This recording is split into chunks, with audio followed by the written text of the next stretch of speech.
On est parashat Tetzavé. Et cette semaine, on va lire aussi parashat Zachor. La parashat Zachor, elle est obligatoire, Minatora. Il faut aller l'écouter. Les femmes qui peuvent aller l'écouter aussi doivent aller l'écouter, la parashat Zachor. Si elles peuvent pas, elles peuvent pas. Il est même conseillé que si elles peuvent pas l'écouter, qu'elles la lisent dans un chumash. Pourquoi ? Parce qu'on a une mitzvah une fois dans l'année et nos sages l'ont instauré que ça soit le Shabbat avant Purim, comme ça. Mais sinon, on aurait pu le faire un Shabbat dans l'année. Et qu'est-ce qu'ils nous ont demandé de lire la paracha qui vient nous rappeler le devoir qu'on a d'écouter cette paracha de Zachor. Donc ce Shabbat, on fait sortir deux Sefer Torah. Et on va lire la paracha de Zachor qu'il faut écouter attentivement, avec la tension de faire la mitzvah Minatora, et en écoutant qu'il ne faut jamais oublier d'effacer le nom de Amalek. Et malgré qu'aujourd'hui, on ne peut pas savoir où est Amalek, qui est Amalek. Mais il fallait qu'en nous, on ait cette attente, il fallait qu'en nous, on ait cette attente de vouloir que le nom d'Amalek soit effacé, parce que Shaoul a été envoyé pour le faire. Et il n'a pas fait sa mission. On va le lire dans la Haftara du Shabbat, la Haftara de Parashat Zachor, où Shmuel l'a envoyé avec un devoir d'exterminer Amalek. Et c'est marrant, je ne veux pas dire des choses, mais cette notion d'exterminer le mal, on l'écoute un peu dernièrement où ils disent il ne faut plus laisser un seul. On parle des vrais terroristes. Voilà, de ceux qui sont. C'est une notion, parce que des fois on se dit, mais quand on peut voir c'est quoi le mal absolu. Et le mal absolu était représenté par Amalek. Comme dit le verset, Reshit Goïm, Amalek. La racine des nations, c'est qui ? C'est Amalek. Dans les nations, il y a les bons, il y a les mauvais, mais tout le côté mauvais, qui c'est qui le tient ? C'est Amalek. Donc on avait un devoir de l'exterminer. Oui. Pour les femmes qui doivent écouter, si elles ne peuvent pas se déplacer à la synagogue, qu'elles sont pas capacités, est-ce qu'on peut, nous, le mari ou quelqu'un, oui, lui dire d'un chumash, et qu'à ce moment-là, elle écoute quelle est la tension, et c'est une très bonne idée que le mari lui dise. Quand Mordechai, il a envoyé à Esther, c'est marqué là-bas, il lui a raconté être kol asher karaou, tout ce qui lui est arrivé. Nos chachamim disent, c'est quoi karaou ? Elle lui a dit comme ça, il lui a dit à Esther comme ça, Karaou ben beno shel karaou ba'alenu. Karaou, fils de Karaou, est venu sur nous. C'est quoi Karaou, fils de Karaou ? En hébreu, Karaou, c'est ce qui est arrivé occasionnellement, ce qui lui est arrivé. En fait, quand on va lire, c'est marqué que Amalek, Asher Karabaderer. Ita Kara, c'est quoi Kara ? 3 explications. Ou du mot Kar, il t'a refroidi dans ta crainte d'Hachem. Ou du mot Mikré, c'est quoi Mikré ? Le hasard. Le hasard. Ou, 3e exemple, Kéri, l'impureté. L'impureté du corps. En fait, quand Amalek il est venu dans le désert, il a fait ces 3 choses-là.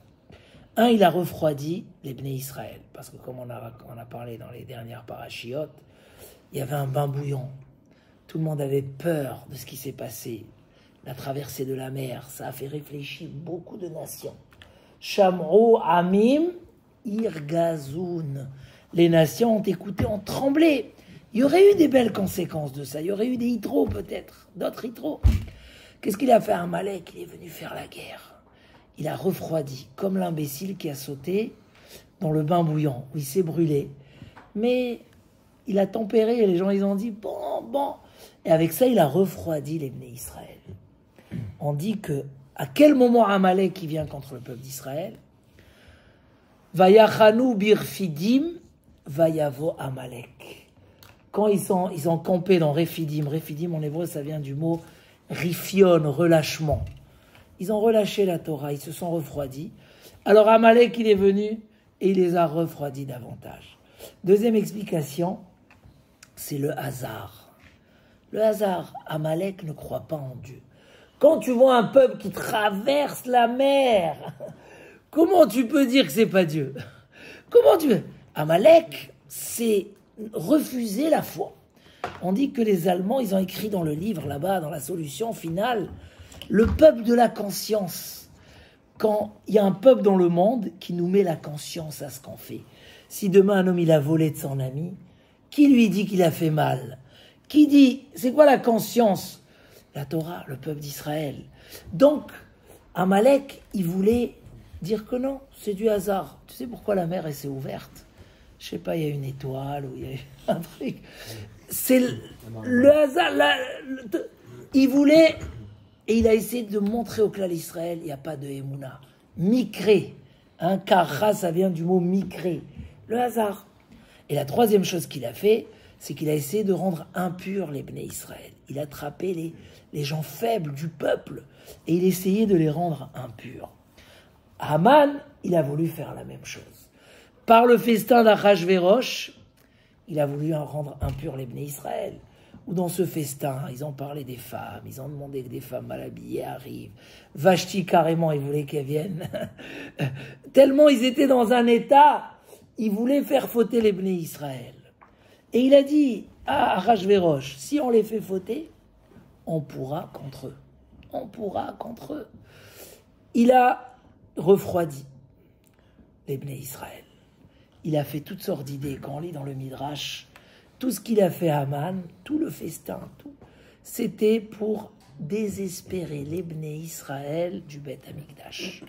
Qu'est-ce qu'ils ont fait dans le festin? Ils ont utilisé les habits et les ustensiles du Beth Amikdash. Ça a été déjà tenté par un roi auparavant, qui avait dit, les 70 ans sont passés, les prophètes ont dit que dans 70 ans on va reconstruire le deuxième temple, c'est passé, on va utiliser les ustensiles du Beth Amikdash. Le premier roi, il a eu la main qui est sortie sur le mur, c'est raconté dans les prophètes, il y a une main au milieu du festin, il s'est habillé des habits du Kohen Gadol, et au milieu du festin, il y a une main qui s'est mise sur le mur en train d'écrire. Il a eu très très peur, tout le monde a eu peur, ils ne savaient pas traduire, ils ont appelé Daniel, le prophète, et il leur a traduit que le roi va mourir cette nuit-là, parce qu'il a utilisé les ustensiles du Beth Amikdash. Achashverosh et Haman, ils ont dit non, lui il n'avait pas fait les bons calculs des 70 ans, il a mal démarré, il a démarré trop tôt. Nous on a fait les calculs, eux aussi ils ont fait la même chose. Pourquoi ils étaient tellement assoiffés comme ça d'utiliser les... pour désespérer les Bnei Israël de la Géoula, du Mashiach, de leur dire, c'est fini. Donc c'était le refroidissement. Haman, il a voulu aussi utiliser, donc l'impureté, le refroidissement, le hasard. Pourquoi Purim s'appelle Purim? Tirage au sort. Et alors, il y a eu 2 tirages au sort. Un pour Haman, et le même tirage au sort contre Haman. Haman, quand il a fait le tirage au sort, il a dit, pourquoi il ne pouvait pas s'asseoir, décider une date? Prends le calendrier. Non, il a voulu une date qui va être fixée par le hasard, parce qu'il n'y a pas un plus grand hasard que le tirage au sort. Donc on va montrer que tout le peuple, il tient sur un petit tirage au sort, mais à la fin, on a montré qu'au contraire, son tirage au sort, c'était Mina Shamaim. Il y a même la chose, le plus grand hasard n'est pas un hasard. Et que finalement, c'est lui-même au moment de tirer, où il croit qu'il est dans le hasard, il est en train de fixer sa date d'extermination. Alors pour ça, Purim, de chez Pour, Nefach les Pourenu. Le tirage au sort de Haman, donc là-bas on a vu extermination du mal. Donc on a une mitzvah comme ça, que même si on ne pourra pas le faire dans l'action elle-même, mais on a une mitzvah de se rappeler l'extermination de Amalek. Qu'il faut que le mal, il faut être contre, et qui mérite l'extermination, il ne doit pas exister. Pourquoi la Torah insiste tellement sur Sourmera Va'asetov? Éloigne-toi du mal et fais du bien. Des fois, il y a beaucoup qui disent, ce que je fais de mal, c'est pas grave. L'essentiel, c'est que je fasse du bien. Je fais du bien. Et en vérité, c'est un grand débat entre le monde chassidique et le monde non chassidique. Est-ce qu'il faut démarrer par quoi? Est-ce que d'abord, il faut s'éloigner du mal et après, le bien? Ou bien non, commence à faire du bien et ça va réveiller en toi. Et les deux chemins sont vrais. Mais dans tous les cas, un homme pour qu'il réussisse, pour qu'il puisse établir un niveau, il faut qu'il s'éloigne du mal. La Torah, elle a insisté. Pourquoi? Parce que je vais vous dire, comme ça en même temps, on va associer la paracha de Tetzavé dans l'histoire. Au début de cette paracha, on parle de l'huile, qu'il fallait préparer l'huile d'olive pour la menorah, de l'huile pure, première pression.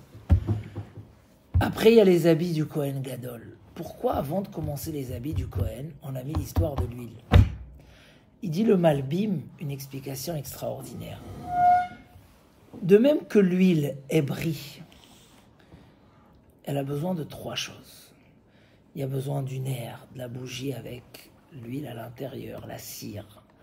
Il y a besoin d'une mèche, et de là, il y aura la flamme. Si tu veux que ça brille, il faut que la mèche soit bonne et que l'huile soit pure. Sinon, tu n'auras pas une bonne lumière. Il dit la même chose. La Torah, elle doit briller en nous. La Torah, c'est le feu, c'est la lumière.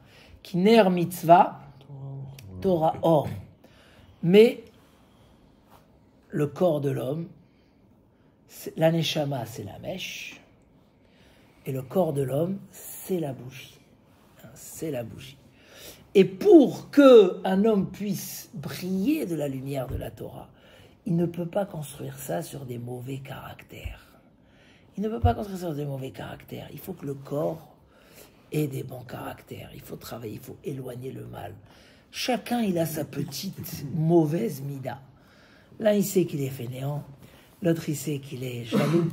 L'autre, il sait qu'il est radin. L'autre, il sait qu'il est orgueilleux. L'autre, il sait qu'il est nerveux. Chacun, il a sa mida. Et la mida principale, c'est notre mission. C'est notre travail. De là, on va réparer tout le reste. Mais on doit s'apercevoir qu'on ne pourra pas, dans notre vie, vivre en contradiction. Si on veut briller de la lumière, de la sagesse, de la Torah, de la Gdusha, il faut que le corps aussi soit réparé. Il faut que le mal soit éliminé. Je vous ai raconté, je crois, il y a 2 semaines, que du grand riche qui était à Shanghai, ça sonne, et qui s'est construit un palais extraordinaire. Mais le palais, il s'enfonçait dans la terre. Et ils ont dû le détruire. C'était un palais merveilleux. En fait, il s'est fait arnaquer, ce riche Sasson. Il avait acheté un terrain où on mettait la poubelle de la ville pendant des dizaines d'années. Jusqu'à qu'un jour, la ville s'est approchée à la poubelle et on ne pouvait plus mettre la poubelle là-bas. Donc, qu'est-ce qu'il a fait? Ils l'ont vendu. Quelqu'un, l'acheteur, il était très rusé. Il a mis quelques couches de terre, machin, etc. C'est devenu un terrain normal. Mais on ne pouvait pas construire dessus. Parce que la terre, elle était la poubelle qui pourrissait, qui se réduisait. Et lui, il s'est fait avoir. Et il a acheté comme ça. Tu ne peux pas construire un beau palais. Tu ne peux pas briller de la lumière de la Torah. Si tu n'as pas travaillé tes midotes. Donc en même temps, dans Parashat Tetzavé, quand on veut parler des habits du Kohen Gadol, qui montraient la fierté, la Gdusha, il y avait le pectoral où il y avait là-bas les 12 pierres qui, avec le Shem HaMefouraj, Rachidi, on pliait, on mettait dedans le nom d'Hachem, le grand nom d'Hachem, et on pouvait avec ça avoir des réponses à nos questions. Tout ça, ça ne peut pas briller si d'abord tu n'as pas fait le pressoir de l'eau pure, de l'huile pure. Tu n'as pas que l'huile elle soit pure, qu'il n'y ait pas des midot raot. À travers le travail qu'on fait sur soi, régulièrement. Après, chaque petite Torah qu'on fait, est pris en nous, Ezra Hashem. Chazak, Chazak, Venet Chazek.